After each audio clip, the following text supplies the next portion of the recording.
V historických priestoroch bývalej tabačiarne sa v sobotu 14. júna niesol vzácny okamih, aký sa nevidí často. Manželia Kvetoslava a Milan Jašových si v kruhu rodiny a priateľov pripomenuli výnimočný milník 60 rokov spoločného manželstva, známeho aj ako diamantová svadba. Tento jubilejný deň sa niesol v duchu vďaky, spomienok a úcty k tomu, čo spolu dokázali vybudovať. Vážená pani Jašová, vážený pán Jaša, naši drahí manželia, ctení prítomní. Dnes tu stojím pred vami, aby sme vykonali naozaj skutočne ojedinelý úkon a spečatili vašu diamantovú svadbu. Ľudia sú nevšímaví a zväčša nepozorní. Často sa stáva, že v štrku, po ktorom kráčajú, narazia na diamant a netušia, na akú vzácnosť práve narazili. Verím, že v tomto prípade hovorím za všetkých poslancov mestského zastupiteľstva i občanov nášho mesta a samozrejme aj všetkých hostí a prítomných tu v tejto sále. Celá komunita je na vás hrdá a mali by sme vám zatlieskať. Dnes je to naozaj veľmi seriózny a vážny obrad.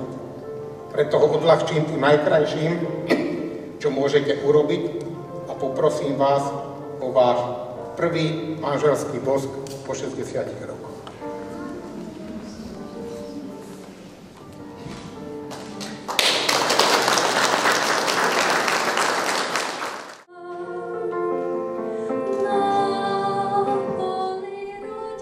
Pri tejto príležitosti sme sa rozhodli nazrieť do ich spoločného príbehu o niečo hlbšie. Zaujímalo nás, ako sa vlastne zoznámili, čo ich k sebe priviedlo a kde sa ich cesty prvýkrát stretli. No, tak som ich vám povedal, že ja som sa pozrel tam dopredu za roh baráku. No, objavilo sa tam takto podarené dieťa z Betlejema. Opýtal som sa kamaráda, kto to je, že to je moja sestrnica. A od tej doby sa ako od 61. sa poznáme. Takže vystrelil som jej rúžu, takže za to držíme spolu, takže ako, dúfam, že to ešte chvíľu vydrží. A môžu ju poďakovať, že ma zachránilo. Oboje strany zápal plúc. Pri covide, takže ako, neby ty, tak asi tady dneska nesedím.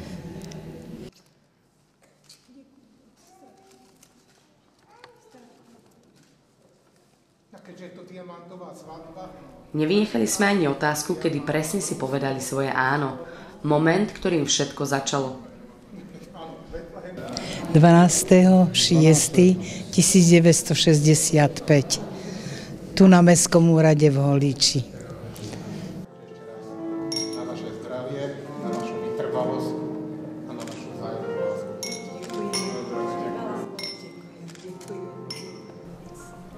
A azda najdôležitejšie bolo zistiť, čo považujú za recept na dlhé, harmonické a láskyplné manželstvo, ktoré vydržalo skúšku 6-10 ročí. Je to tolerancia, láska a jeden druhému odpustiť. Dojdú krušné chvíle. Za 3 roky sa odehralo všelico, takže ako, ale proste držíme spolu. Ono, keď človek dosiahne určité jubileum, nehľadí len dopredu. Občas je pozrieť i nazad. Tam vidí svoje stránky, milé i nemilé. Takže je treba odpúšťať, je treba tolerancia, je treba láska. Ku všetkému je treba len láska. Ich príbeh nie je len oslavou minulosti. Je zároveň inšpiráciou pre všetkých, ktorí veria v silu lásky, čo dokáže prežiť celý život.